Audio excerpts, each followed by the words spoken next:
You're listening to Neurodivergent Mates.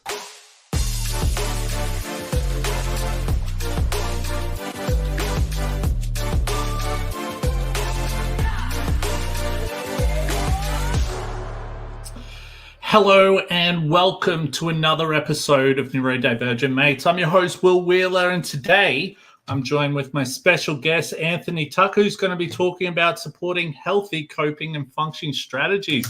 Tuck, what's going on, my friend? Hello, mate. How are you today?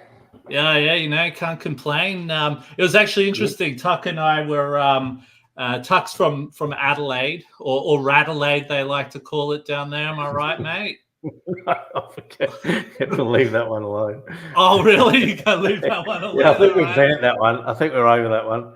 Okay, because you know the funniest thing about it, we're the only people who seem to call it Radelaide are people from Adelaide themselves. Yeah, so that was an interesting one when I heard that. But no, all good. It was actually interesting because before we started the podcast, we were talking about where Tuck's from.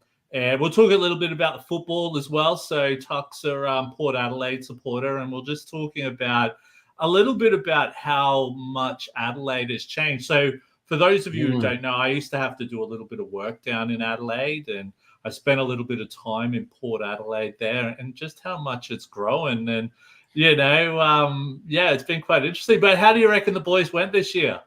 Well, not too bad, mate. Like, it's been a challenging year. It was a really close season. I know you follow a bit of the AFL, so it was like one of those things. One week you're cheering, the next week you're crying, and Port Adelaide are parochial. So one week we love our team, the next week we've sacked the coach and we've moved out. But by the end of the season, it was okay. We finished third, I think. So yeah, you didn't do too bad. Hopefully next year's the year, right? It always seems like sick of saying that, Will. I'm so I reckon you would be. I reckon you would be. You know what? It's funny, right? Because obviously, so I'm.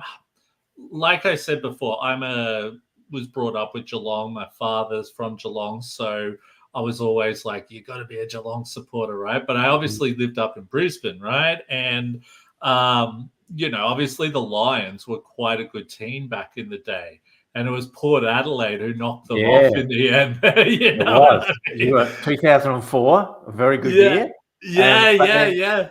But then your other team in 2007 are the source of much of my PTSD when you beat us in the grand final by, what was it, 100 and too many points in the grand final. Yeah. But it's just one of those things. But I think it just goes to prove how much when your team does win the grand final to savor that memory so much, because you don't know when you're going to get it again. Come around again, yeah. But you know, unless you're a Penrith supporter, of course. When you're a Penrith supporter, it's every year, isn't it? Yeah. Oh my God.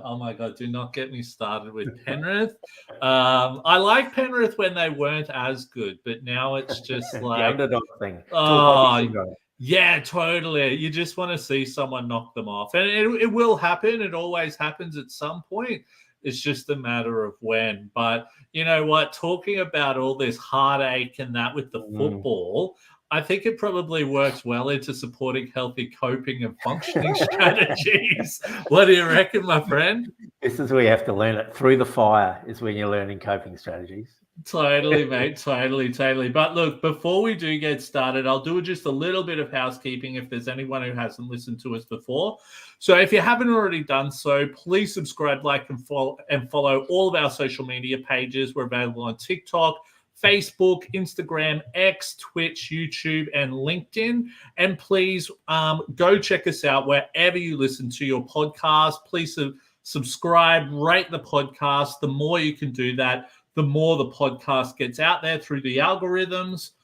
Also, if you haven't already done so, please check out the work we're doing with Neurodiversity Academy. You can check us out at neurodiversityacademy.com. Also, on today's program or show, whatever you want to call it, I'll just do a little bit of a disclaimer. So, warning, some discussions may be triggering. If you need help, please reach out to a loved one or call emergency services. We are not doctors. This is a space for sharing experiences and strategies. And if you have any questions, feel free to put them in the comments section of the social media pages you might be watching the live version from. So we're currently on the live version at the moment. And look, if I know there's a little bit of a delay through the live version and all that for safety reasons. If we get it in time, we'll try and answer those questions as best as we can. Tuck, you ready to rock and roll, my friend? Sure thing. You're born ready, right? Buzzer's ready. Buzzer is ready. All right, cool, man. So easy question first. Well, it might not be that easy. Who knows? But look, tell us a little bit about yourself, mate. Yeah, well, I love talking about myself. Not really. I'm. Where do I start? I grew up in a rural area of South Australia, like just past Adelaide Hills. Like my family were generational farmers, so I grew up there, and had a pretty good life out there on the farm. But it had its challenges also. Like my dad, he's a great guy, but he had his own challenges around alcohol misuse, which led to him and mum divorcing when I was quite young, and with all the stuff that brings. So that was it there. And because I was on a farm, I got shipped off back in the day, I got shipped off to boarding school. So that was another thing that you kind of learn. What type of farm was it, out of curiosity? Oh, we had a bit of everything. We had cereal crops, and then also beef cattle and sheep as well. Did you have to deal with much drought? From when I remember growing up, we lived right on the Finniss River, so which is I think from memory this carries the second largest amount of water of rivers in South Australia, like next to the Murray. So we in wintertime, sections of our property were quite flooded. So but yeah, we did have to, it's very seasonal. Like if anything's going to bring you drama to your life, be a farmer. It's like it's a hard road. Like I've watched some things about farmers, and like at the moment the farmers are doing quite well, which is really good. But for years those poor people have gone through heartache just to do what they love. Yeah, it's true. Yeah, it's true. And we were like, we went back on the farm a little bit. Like my brother and I, like there was only the two of us in our family, but we were the last kind of generation of farmers. It all got sold. It was just so too difficult to do. So from there for me, I was I've done the only thing that I have more of other than professions has been hobbies in my life. I've tried and done a bit of everything, but I've done everything. I was a soldier, I was a farmer, I was a touring muso, I was like owned a small business, and and then life led me, put one foot in the other, learn from one thing and go on to the next, and that's where I ended up where I am today. I work for Mission Australia today, and I came in, started work for Mission, what they call a community rehabilitation support worker, which is someone that does case management support for people that have got psychosocial disabilities. And because of my management and business experience, I've kind of moved on a little bit from there and in a management role there. I'm the area manager, so I look after all our AOD and mental health programs for Mission in Adelaide Metro and Southern SA, which is really, really cool. I love it.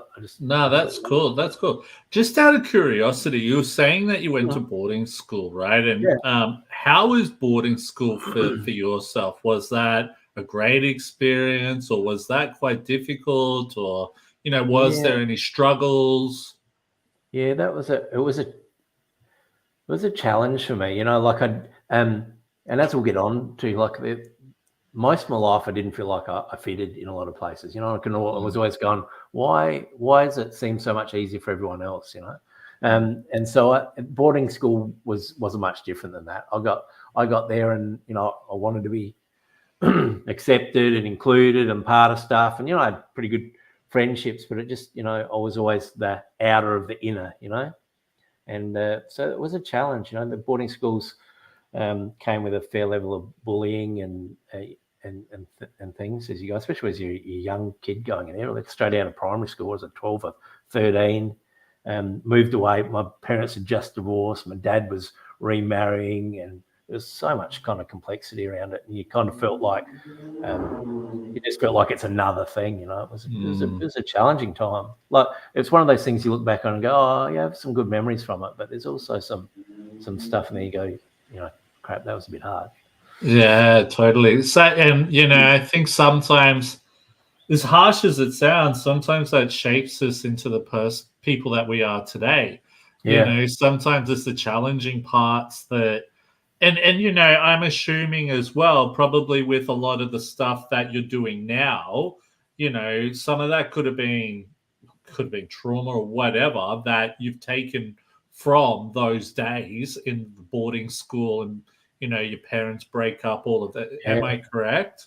Yeah, I think you're spot on. Like I did lots of different things, and with work and with my personal life, and just always felt like there was just something not quite right. Like, I had all those things, and I'm sure a lot of people that are listening struggled with the feeling like, you know, that negative messaging you get from a lot of stuff. You know, you don't fit, and so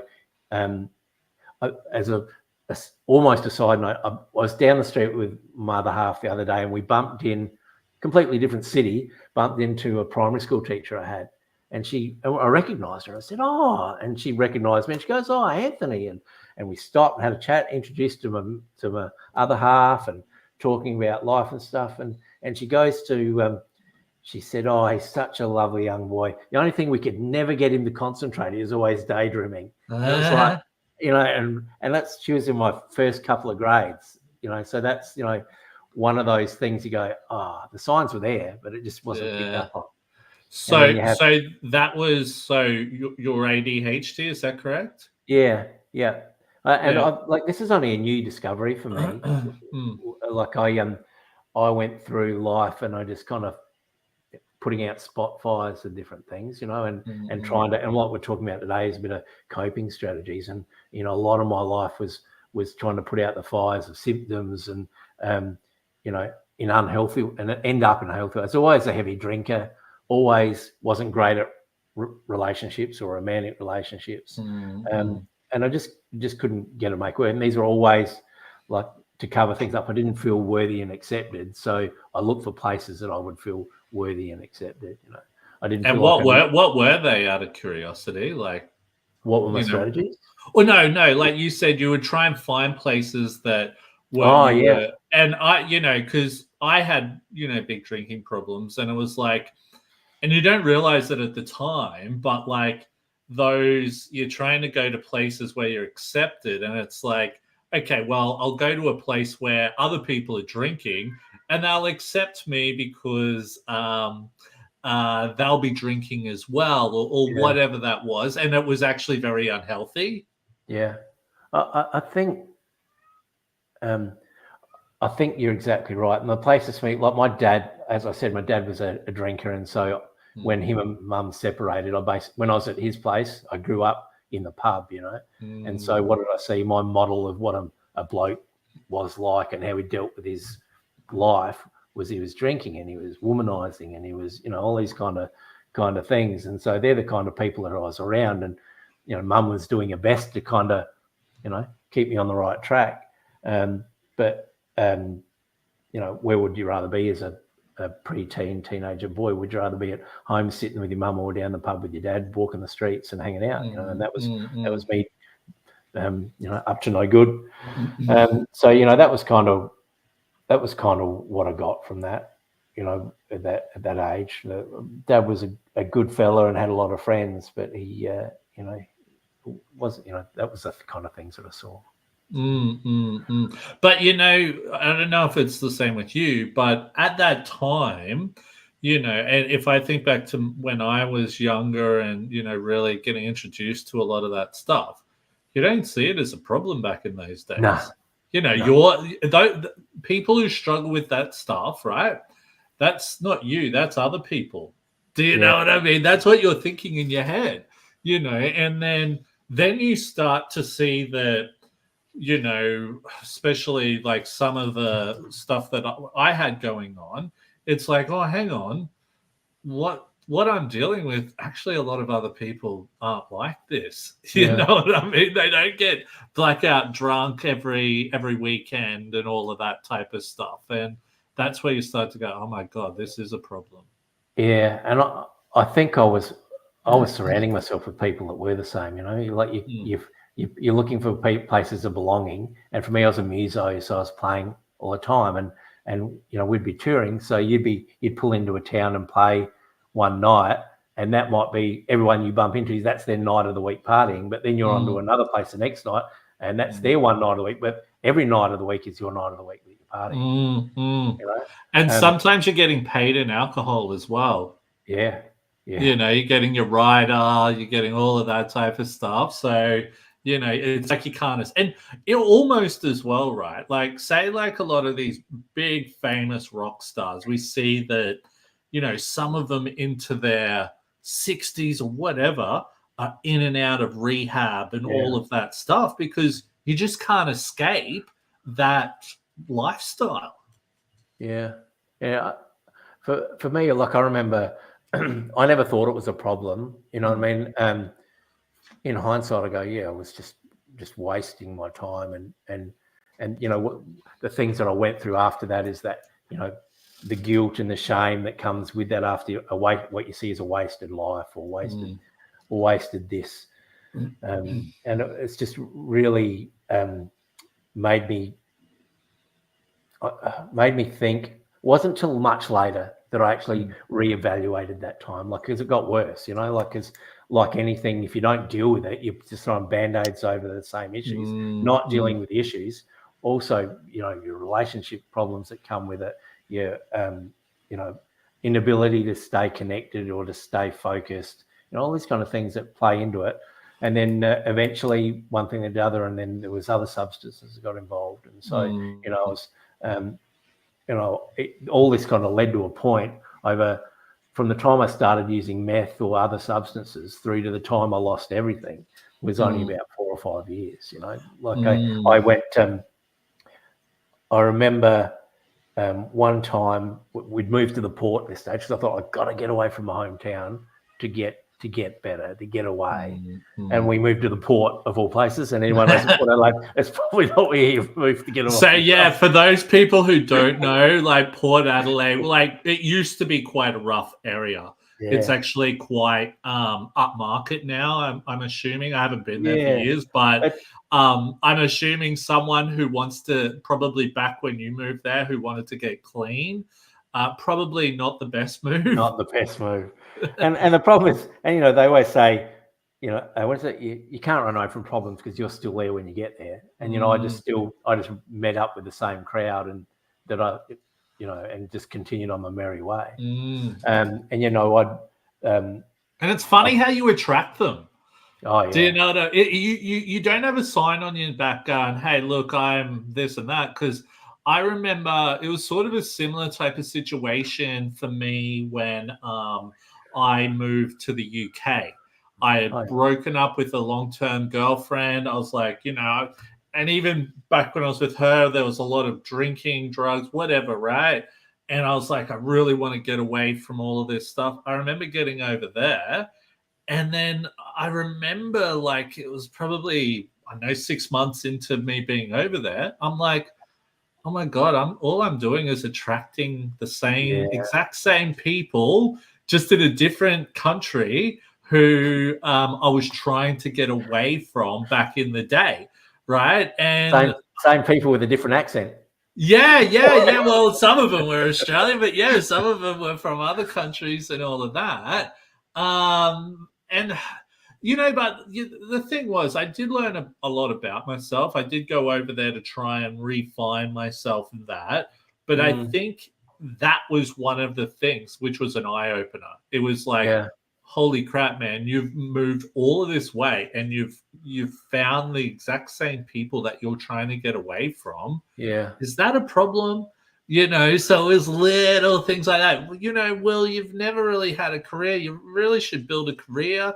You know, it was all of those types of things that I really learned when I was over there. So there were some positives, but there's a lot of negativity there as well. I think still build skills and you still build lived experience, whatever you do. You know, like I look at where I'm at now, and there's some stuff that I picked up along the way in random kind of jobs, random kind of situations that I find myself relying on all the time, or that play into the skills that have me doing what I'm doing now. But it was like the catalyst to change for me was around exactly that. I remember, you know, my relationship at the time, which is my ex, was on again, off again. It was just, you know, toxic kind of situation. We had one kid, and I had a stepson at the time. You know, I just got up one morning and looked in the mirror and I was like, who the heck are you? You know, like you had every opportunity at your feet. You had all the advantages that you would want as a person. How did you end up here? You're smoking crack out of a light bulb, you know, and you've lost everything you own. You know, it's like, what the heck is going on? How does someone that has every opportunity still end up this way? You know, and there was a lot of just naturally bad choices, but there was a lot of messaging that I'd internalized, and a lot of those poor coping strategies, like emotional regulation was non-existent, unable to maintain you know, normalcy or jobs. You know, like I was lucky. I found patches through that time where I was able to find jobs that suited me. You know, they were different every day, or, you know, I was my own boss, or you know, these things that kind of supported that. But I didn't take advantage of it because I was like, you know, the spare time I had, I was off touring and drinking and taking drugs. So it was, that was the catalyst for me. I was just like, you know, I don't want to do this. I don't want to be this person anymore, you know. And trying to work out who you are without it is the next biggest challenge. Yeah, I'm just trying to think what the turning, like, for me, like, because I don't think, like, say for example, right, when people I don't know, let's say you see someone and you're like, or society will see a certain type of person, right? And they're like, you got to get off this stuff, you loser, or whatever, right? Not saying that you and I go around doing that, but what society would probably be doing, right? And I don't think people actually understand how difficult it is to actually just, it's like giving up smoking. Right? Not that I smoke, but I'm imagining that, well, I've had to give up other stuff, and that was the challenging part. You know, it's hard to see that the people you're around are the ones that why you can't give up, because what I would sort of find was that I'd be trying to give up on stuff and I'd be feeling like crap. And my mate would be like, look, come around, mate, and then, you know, give me a cone, or here, have a beer, you know, where what I needed was actually none of that, you know. And you can't see that, and you think, but these are good people, you know. And they are good people. I'm not saying that they're bad people, but like they just weren't good for me and the direction I wanted to go into. I think the biggest turning point for me was definitely getting into business. Because I remember going to a talk, and I remember Mark Boris, the guy who was on the Celebrity Apprentice, right? He got up and talked, right? He's like, look, you know, if you want to build a business, it's hard work. If you want to go and party and take drugs and all that, this isn't for you. You've got to be focused. And I remember leaving that, just feeling full of energy, like, wow, that was amazing. I've really got to make some changes. Then I went back to my house and we're having a party that night, and people are like smoking crack and doing like, you know, like the soda bowl. Are they the icing things where you get high off those things? And people were doing all that crap. And I'm just thinking, I've just come from something so life-changing to this. And then the next week I moved out. I was like, nah. And that was my turning point there. It sometimes just takes something like that. And did you have your diagnosis at this stage? Did you know about the... No. Well, I knew I was dyslexic, but I didn't know. I only found out I was ADHD about 2 years ago or something. So no, I had no idea. And it made a hell of a lot of sense. I think I'm just trying to think, like, because like I think the hardest thing for me to kick was alcohol. Or, Okay. like, I don't know about you, but all the other drugs were heaps easy to get rid of. But the alcohol, that was the hard part because, like, I don't know, it's everywhere, and you can Yeah. just get it whenever you It's want. normalized, isn't it? It's Yeah, normalized, yeah, yeah. It's not like it's a problem, Yeah. But now I can actually have a drink, which I really like. I can have a drink and not be like Eventually legless. I black know out. when to stop. I know when to stop, and I love that. Yeah. I love that I'm able to control it. It doesn't control me, if that makes sense. But I've actually just had someone message through from Yeah. Shane. I can't pronounce. I know Shane. Shane's a Shane legend. Finn? Yeah, Shane Finn. I was thinking Flynn, but Finn. Yeah.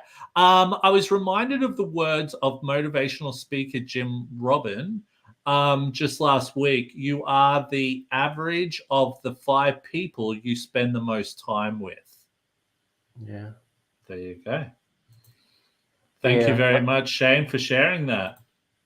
It is true. Like you like, and I wonder. It almost works the other way too, doesn't it? Like we were saying before, I was almost looking for I was almost looking for people to justify my behaviour or what was going on for me, So I reckon the same street. Like I always said, my young people, when you go with your parent, you say, "Oh, be careful you're looking after, and you worry about the kids they hang around with." But sometimes it's more of a symptom than it is a cause too, isn't it? Totally. But I agree that what he was saying about community or those people you put around. Like when I got sober and clean, I went cold turkey on everything: smoking, drinking, meth. Dropped the lot.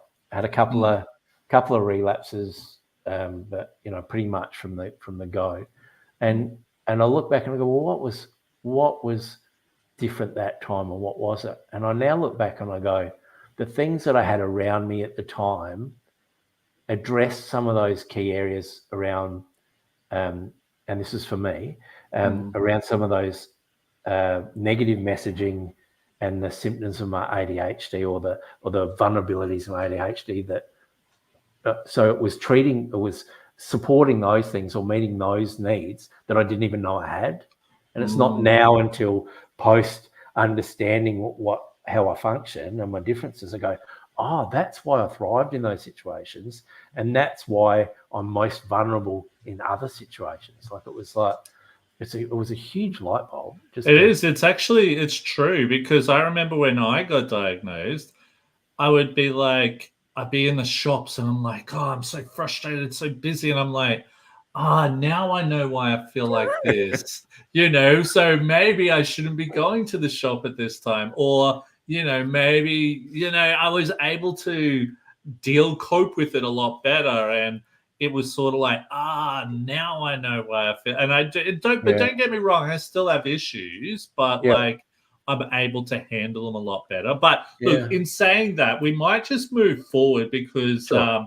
I want to know a little bit about the work you're doing. So, you've done you had this very interesting life, from what we've spoken so far. How do you get into what? And look, I think from what you've described, you'd be the perfect person for this job. But what is your job, and what do you do? So we look after Mission Australia. I'm not sure. Some people may know who we are or not, but we're a non-for-profit organisation. Our mission is to end homelessness and meet human need, and so everything we do is around that. In South Australia, where I'm from, like I said, I look after AOD and mental health or coexisting illness programs. So coexisting is like when there's two or more things going on. And so we run programs that are government funded, so they're free to access for people, where they come in and get support with what they need. And, my role now is to look after the contracts and the program managers and look for opportunities for us to meet, look for gaps and needs, such as the one we're in, for people that are neurodivergent, particularly ADHD, there's a lot of statistics around about how we are more likely or more vulnerable to having a substance misuse disorder. Got a couple of pretty cool stats here that I wanted to share. Yeah, share them away, mate. There's been a few studies around it. One most recently was done in New Zealand, so they're pretty comparable. But no, totally. So where have we got here? Substance use disorder. So 1 in 5 individuals with a substance use disorder, so that's a diagnosed substance use disorder, have ADHD. So that's 1 in 5, which is astronomical. That's pretty high. Yeah. Twice as likely. Sorry, let me say that. Twice as likely than those that are neurotypical. So 50% is more likely. Twice as likely. 200% more likely. 45% of illicit stimulant users have ADHD, but only a fraction of them are formally diagnosed, which I thought was another number that was. What was that again? Sorry, what was the? 45% of illicit stimulant users. So stimulants, wow, that is quite high. Speed, crack, have ADHD, but only a fraction are diagnosed. So that could be higher. Yeah, it could be. People with ASD are less likely to use substances, but if they do, they face higher risks. So there's more detrimental effects to people with autism or ASD. Yeah, that's interesting. Yeah, and then there's some other stuff around. Where did you get these stats from, out of curiosity? Like things come across my desk all the time because I'm involved in. This is part of my work, Yeah, and especially now, like I'm a bit of a rag. A bull with bull to a red rag, whatever it is. So when it's something comes across it's something like that, mate. Yeah. Mixed metaphors. I'm the mixed metaphors. So like lived experience. Like one of my other roles is I'm on the board for LELAN, which is a lived experience leadership and advocacy network. So that's the peak body in South Australia for peer work and lived experience. So I'm involved in a lot of conversations like this, and at my level as an area manager, I get invited to a lot of these things, and a lot of these papers come across my desk. And so we're with the Mental Health Coalition in South Australia and all these other things. So these things come across quite often. And there was also another one that talked about people with ADHD, just around general mental health, and suicidal ideation and suicidal behaviour are 5 times more likely, which is just astronomical. And so I think this is just a huge unmet need that needs to be addressed. The other thing that's also interesting was that came out of the New Zealand study, that 44% of adults with ADHD that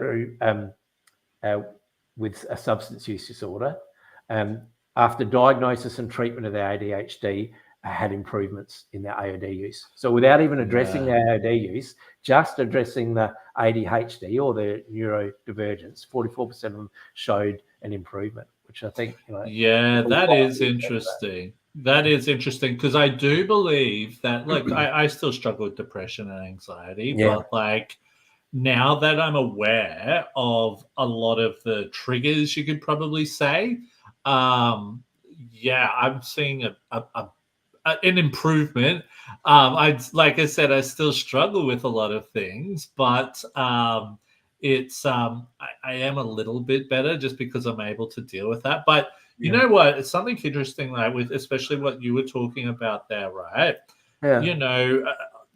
Unfortunately, I've lost a fair few friends to like suicide and stuff like that. And when you're in, from what I've found, especially when you're in the scenes that we've been in, it is quite common. And I often think about a lot of my friends who have, left us. I wonder if they were undiagnosed something. Yeah. Just when I look back at it now and I see a lot of maybe the symptoms were there, but we just had no idea, I did not realize it wasn't, adults weren't being diagnosed with ADHD until the early 2000s in Australia. So it wasn't a thing that they thought was present or they were looking to assess. And in England, in the UK, it wasn't until 2008 that they started assessing for adults for ADHD. which is generations of people that have gone unsupported. And who knows what the effects are. Like I can't look at my life and blame everything on on an undiagnosed, unsupported neurodivergence. I know that'd be ridiculous, and be me trying to, but it did. I look at some of the things that affected me so deeply, and the things I tried to cover up. Maybe who knows? Maybe if I was supported earlier, that there might have been a better chance that I wouldn't have made those same decisions. Yeah, but I think it's like I think it's almost like we always look at, everyone probably looks at going, oh man, I would have done so many things differently. But and that's the thing. Like, I often think to myself, like back when I was like in school and that, I'm like, imagine if I had like a mentor or something like that. But I just don't know if like I would have gravitated to it. I think I might have been like, no, I don't need this crap, I don't know, I just don't know. And like I think when I look at kids these days, if I was to go and do a talk to a school or whatever and go, you need to get a mentor and stuff like that, kids are kids and they're gonna do whatever they want. Who's this old guy? Why is he telling me he doesn't know? Totally.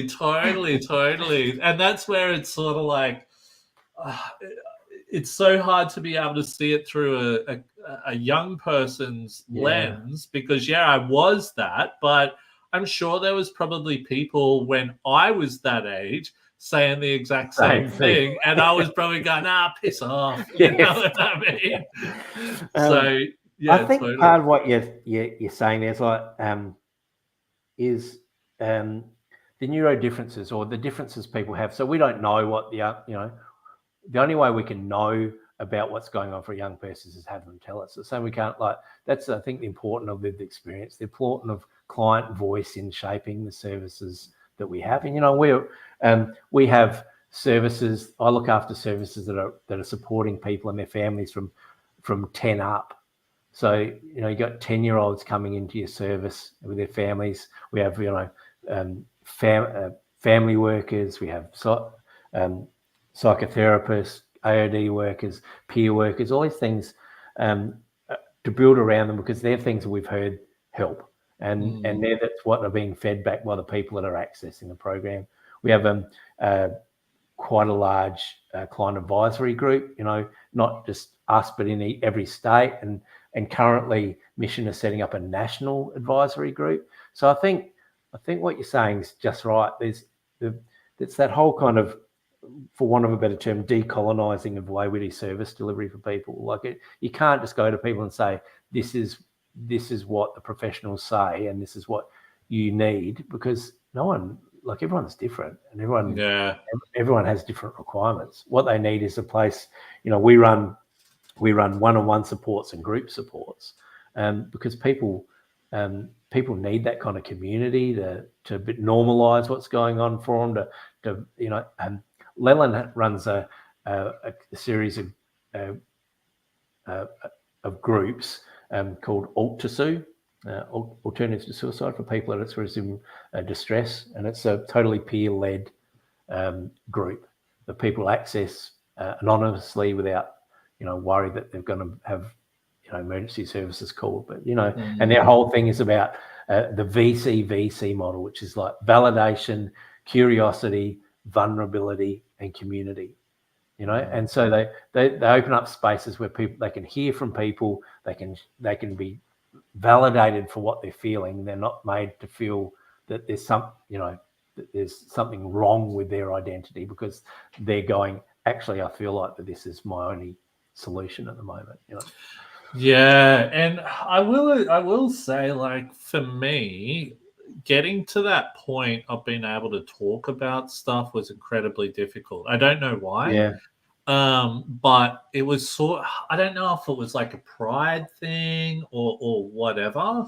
But once, I'm very open about it now and very open about a lot of other things. But it did take me a while to get there. As a teenager, I probably would never have spoken about that stuff because, like, I don't know, I just wasn't around the right people. If I had have opened up about certain stuff to certain people back when I was younger, It could have been more like, I think I did, but people would go, look, I'll make you feel better here, have a bong, or take this, or have a beer, and you're thinking at the time, yeah, this is great, but you don't realize that that's the problem. Yeah, and that just, in my case, those solutions were just causing more problems in the end, Totally. But you know what? Moving on from that, what challenges did you face in discovering healthy coping strategies? I think that flows well into what we're sort of talking about. Yeah, my challenges. So I think what we spoke about was a lot what we're saying. Like it was never modeled for me, So it was about it was never modeled for me. So it's stuff you had to work out yourself. And people don't get to our age with these things by accident. So you learn, what is it? Need breeds creativity. You create these kind of coping strategies to get you through, and some are healthy and some aren't. So there's a bit of trial and error there. But for some of us, the lure or the quick fix of an unhealthy coping strategy is too hard to avoid. That's what I'd say for that's what I'd say for me. And then it's the embarrassment and the shame that comes with it. Would just keep doing that. And now I'm sober. I'm not. These things are still there that I need to work through, like my coping strategies that keep me healthy when I was a frontline worker and working with people that you're exposed to vicarious trauma and all those kind of things that are happening all the time. I know when I'm not doing well. For me, I'll just take on more and more stuff. I'm a huge people pleaser. I have, RSD is like rejection sensory dysphoria. Yeah, that's it. Is driven most of my life, So it was. I need to be careful of those things, and I think the last few years, even before understanding my ADHD, I was better aware of them, and I'd naturally learnt. Like I said, you get to this age not by accident. So I've become successful in my position because I'd already established these things. So now with my understanding of my divergence, it's like, that's why that's helpful, which might have been a few shortcuts before, but at least I know the strategies that I've got in place work for me, and so. And can you actually see, you were talking about how relationships were a bit of an issue for you back in the day and all of that. And look, I was the same. And I look at some of the people I was in relationships with, and we were just fueling that fire. Do you know what I mean? Like there'd be times where I'm just trying to let's say sometimes with my ADHD, I just need to chill and, I just can't be forced to, and then someone would be like, no, we've got to do this now. And, just having to work against that was the problem within itself. And I look back at it now and I'm like, yes, that was the issue right there. Do you look at that back in your past, especially relationships and all that, and you're like, oh my God, I can see how we really didn't work well together. Or you may even go, I think that person might have been ADHD themselves. My partner says I always either diagnosing other people, her included, which she's not super happy about. Well, it's funny. It's funny you say that because, I don't know. There's been a lot of times for myself, especially working in this space, I'm able to go, I'm pretty sure that person's this. I'm pretty sure that person's that. Yeah. Then before you know it, they've gotten a diagnosis and they are. And I'm like, told you. Yeah, told you. It's like we've got a radar. I was going to say one of the things a couple of things that really kind of were eye openers for me in relationship. Like there was one, and this happened more than one relationship. Like when I was, I get you go out and you're so supportive and you've got so much grace and so caring for other people. You get home and you've got nothing left for me or for, you know, and I'm like, and I railed against that all the time. But when it comes up that many times, you got to go, maybe there's some truth to that. And now I know that it's because I spent my time masking and you know, it's hard work to engage with people. And I'm a people person, but it's still hard work. I get home and after work and I'm stuffed. And so then to be a parent, a husband or a partner, or, you know, sometimes you know, I really need. Now I'm aware of it. I go, oh, okay, I can feel that, and I can be aware of it. And the kids too. Like my oldest, you know, the only way I found it, only way I pursued this was, and I know from listening now that it was other people's story too, was my oldest is both gender and neurodiverse, and so it was through attending support with them that I actually went, oh, hold on, and it was pointed to me. He said, have you ever considered that this might be? Oh, okay, and so that journey with them, and now with my second youngest, is also is also pursuing some sort of assessment. So it's like, oh, okay, I'm really aware of that. That's what it is, you know.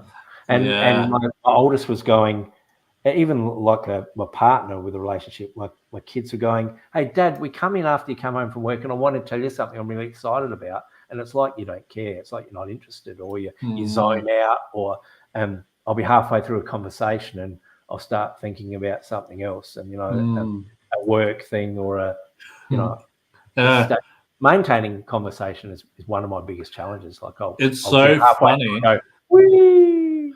Well, it's so funny. Like my wife will say to me sometimes, she'll be like, "Will, you'll be sitting there, but you're." It's like you're off in another planet, and it's like, but for me, it's, and like probably to her, is probably thinking she's probably thinking I don't care or whatever. Yeah. But the thing is, I do care. It's just I'm focusing on something else right at that point of time, and I'm like, to tell you the truth, it's not that I'm ignoring. It's like my brain is going a million miles an hour about something. It could be business. It could be something that I'm working on. And that's consuming my mind at that point of time, that it's so hard to almost break away from that and then be like, okay, you've got my attention.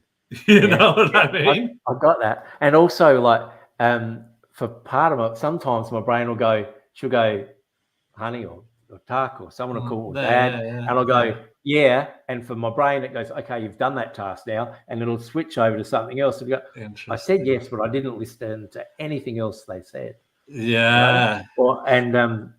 And then, you know, they, like I said to you, both those incidents it's like you don't care, or it's like you're not interested, or you don't value us. It's like that couldn't be further from the truth. Like the people I in my life, I love so deeply, and so when they say that, then the RSD kicks in, and I just feel like horrible and terrible. And it's almost like you think, but it's not that at all. Like it's hard to explain almost. It's like, but I really do care, and sometimes that's really hard to sort of explain within itself, if that makes sense. Yeah, it is true, and I think the benefit of God, or the upside of God, is the kids have their own kind of diversities going on as well, and my partner works in mental health as well. So, there's understanding there, but it still doesn't mean it's not hard for them, the people you live with and that love you, to go, because they just want, they got their own needs, and they want something from you, and it's, you know, totally. But how do you reckon? So how does neurodivergence affect developing coping mechanisms, do you reckon? So, you know, I don't know, what are your thoughts? Well, so as in when you're neurodivergence. Well, the thing is, the way, and I'll word it a little bit differently. So, you know, maybe it could be like, because we're we get so sidetracked with things. And actually, I'll give you an example. So I remember when I first got into business, right? I was like, man, I want to make it big. You know, I've got to make this happen, right? And I was like, yeah, my ADHD mind, I'm going to be brilliant. Hyper-focused to the max, right? Yeah. And I was that hyper-focused that I was working from like 7 o'clock in the morning till like 3 o'clock in the morning, the next morning, having a short sleep. Haven't stopped to sleep. Had to go to the 24-hour shop down the road to get something to eat, come home, have a bit of sleep, get up, do that for even on the weekend. I was like, yep, I've got this. I'm a machine, you know? And then boom, I had a breakdown. And, you know, I've had that happen twice now for similar types of things. And it's like, holy crap, you know, I can now see that, but it took that to happen for me to go, oh my God, now I know, you know what? I'm going to sit on the couch and watch episode after episode of whatever show I'm watching, and that's good, you know? Where back in the day, I would have been like, man, I'm a lazy slob. I should be working on my business, but I'm here watching TV. But for me, that's great. Yeah. I think that's exactly right. And that's my experience too. You know, I'll sit here and or in the office and I'll just work until, you know, I have to set myself reminders on the phone, eat, drink, you know, drink some water, you know. Actually, that reminds me. I'd have some water. Thanks for the reminder, mate. I think all those kind of things that happen to you, that hyperfocus is a big one for me too. Like I just get stuck in the zone, and I'll take on. For me, it was multiple times in my life I've been verging on burnout because I feel like I said before, I just take more and more things on because I feel like I need to prove myself. I feel like I need to be valued. You know, avoid the rejection, be accepted.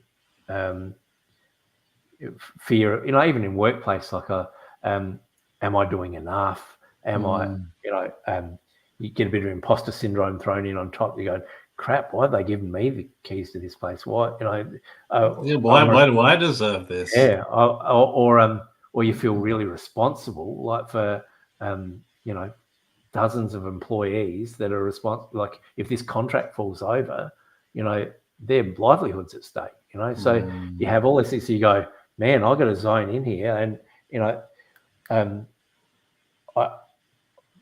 I can. It doesn't take me too much. I can procrastinate a little bit, normally on things other than work. Like, and they'll be the things that I normally enjoy that fill my cup. You know, like playing guitar or you know, other things that I enjoy doing.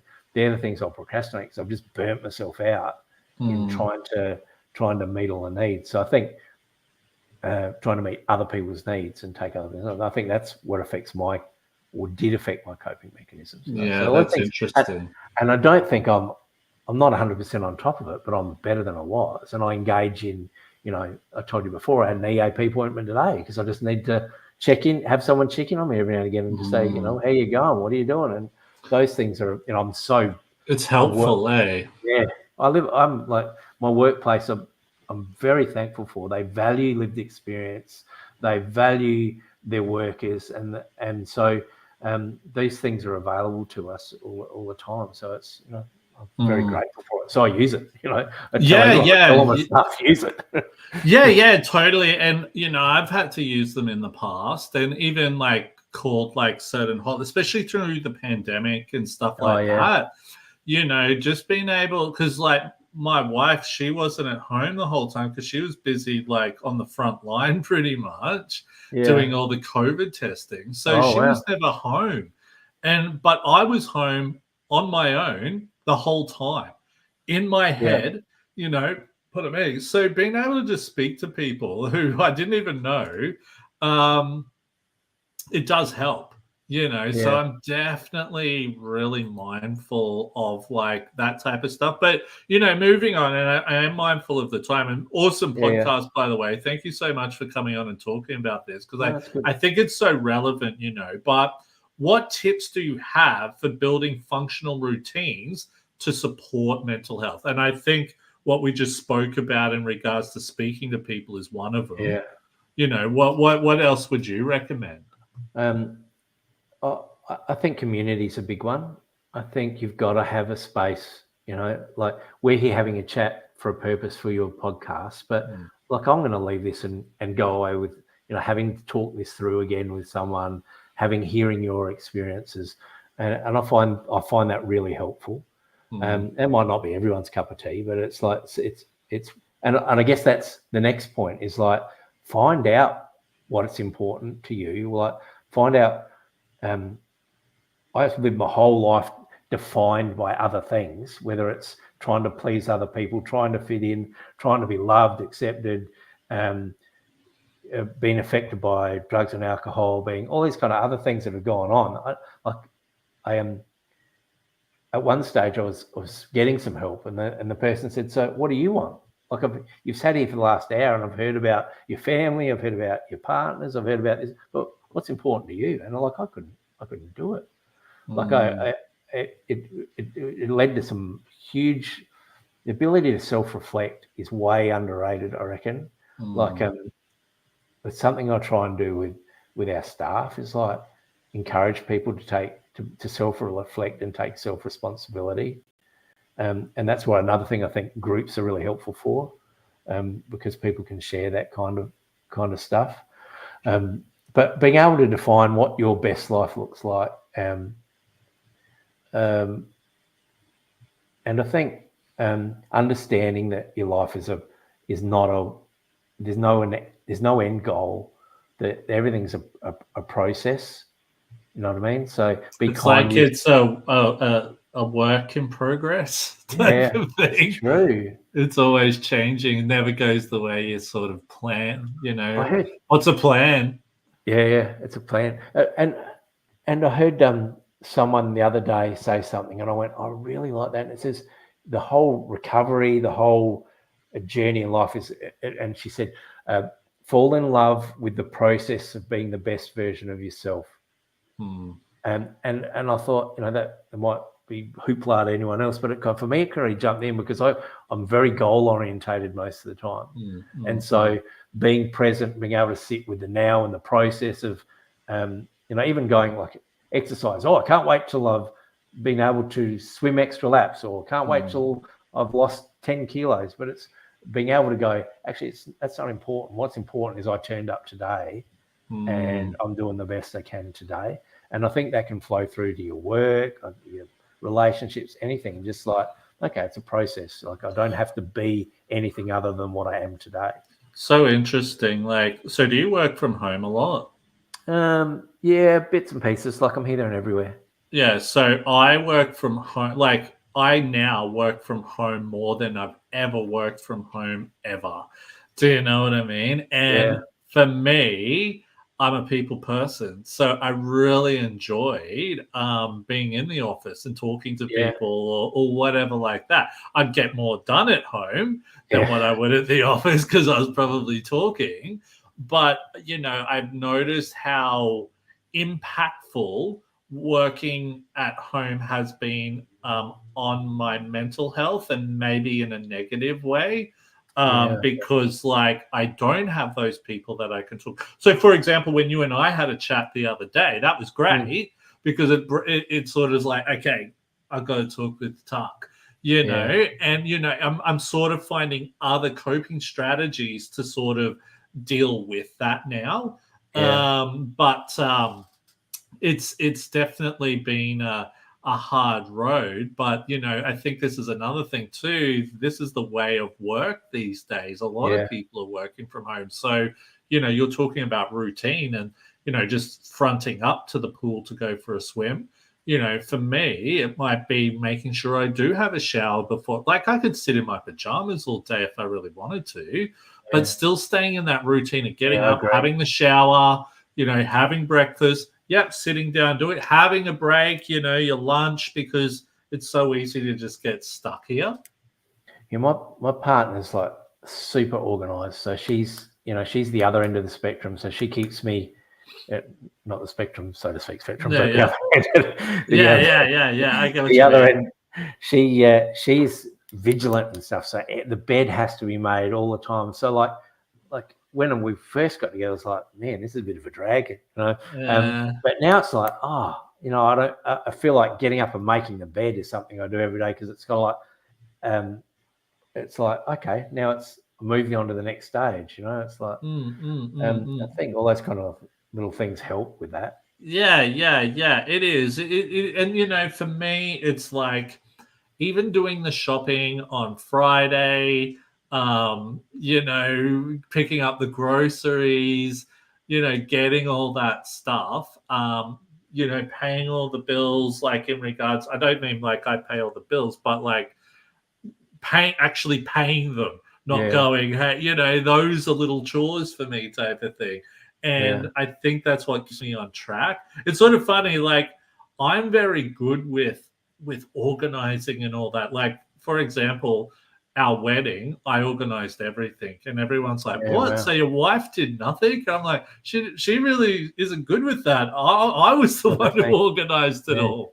And it's just interesting how it works. But hey, Tuck, we're actually towards the end of the podcast here, man. Awesome chat. That went really fast. But, you know, if people want to connect with you and find out a little bit more of your work, where can they go to check out, mate?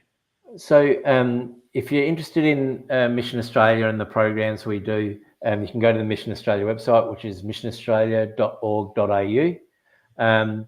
So on there, you'll find that there's a find my service, and you can look at your state and see what's available for you there. And then for Lelyn, which is the Lived Experience Leadership and Advocacy Network, that's lelyn.org. Was it .au? Lelyn.org.au. And great.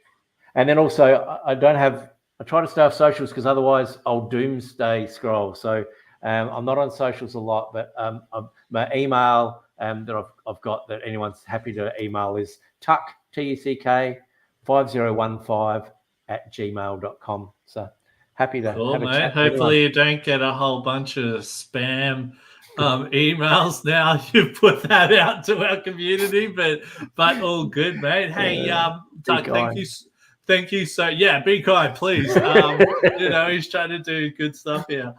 Hey, Tuck, thank you so much for giving us the time to chat with me today. I really appreciate it. It's so good to just sit down with someone who, you know, has lived a similar experience to myself. So look, thank you so much for sharing that. And yes, please, anyone, if you want to connect with Tuck, please feel free to email him, all of that. We really appreciate your time, mate. No worries. It's been really good. And thanks to the podcast. You know, that's how we connected. I stumbled across your podcast, and I've found some of the other interviews really, really helpful. Just about community, right? Yeah, it is. Sure is, my friend. It is awesome. So those of you who haven't already done so, please subscribe, like, and follow to all of our social media platforms. My name's Will, and this is Neurodivergent Mates. Till next time.